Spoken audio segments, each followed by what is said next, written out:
have this wonderful physician here today that's going to have his own show coming up on May. It's not May, Mary Jo. Brain September 29th. September 29th, Dr. James Neller. Thank you. And you are an expert when it comes, I call you an expert when it comes to nutrition. Don't you think that eating the right things is going to help people with depression as well as medication?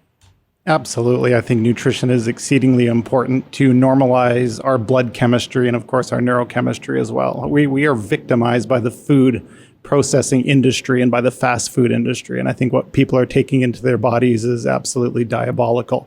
And so by reversing those things, adhering to a plant-based whole foods diet, for example, lots of fresh green fruits and vegetables, people can have a major impact on their mental health and so many aspects of their well-being. Well, at lunch today, I went to Salad and Go. Does that count? Oh, that counts. Okay. Absolutely. Just leave off the dressing. Well, you know, Kinga was talking about, she loves to hike. So obviously we're going to combine, if we are on medication, food, the right food, and exercise, right? And exercise, absolutely. Yes. Anything else you'd like to tell the viewers and those listening? About depression? Yes, or about eating well and keeping out the blues.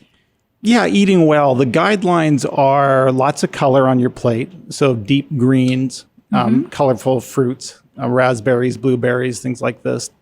Dark reds, tomatoes, and beets. Have a very colorful plate, a lot of variety. And try to eat things that are as alive as possible. So you want very fresh produe. Oh, okay. You know, the minute you fried it, I didn't know what you meant. Or sushi, you know. Oh, is the fish still swimming? I mean, you scared me. Yes. So when you fry it, it's less alive than before you fried it. I understand. If it's an animal, it's probably the most dead thing you can find. So we want to stay away from meats, for example. Absolutely. Well, so fish is good. Certain fish are certainly very good.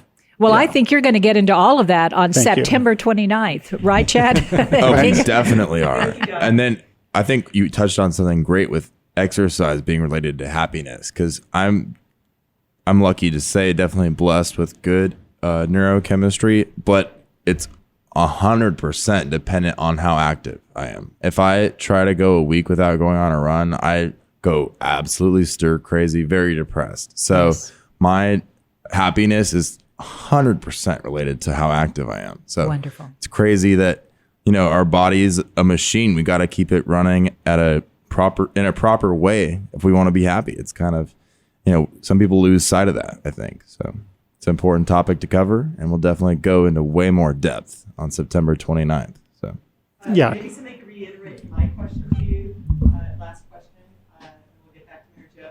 I know you are really focusing in on water and the importance of water.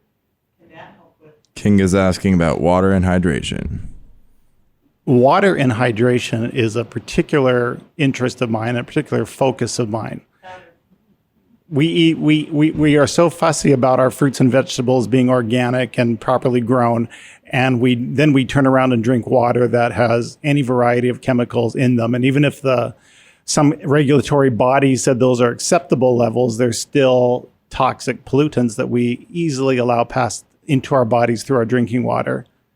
And if we've solved our drinking water, what about the shower water that we're allowing run over our naked skin once or twice a day, which is full of chlorines and fluorides and other toxic chemicals, which is absorbed through our skin. And I think is also transforming our chemistry, and something we need to be exceedingly vigilant about as we perfect our health regimen. Wow, another series of topics we're going to go way more into depth on September 29th.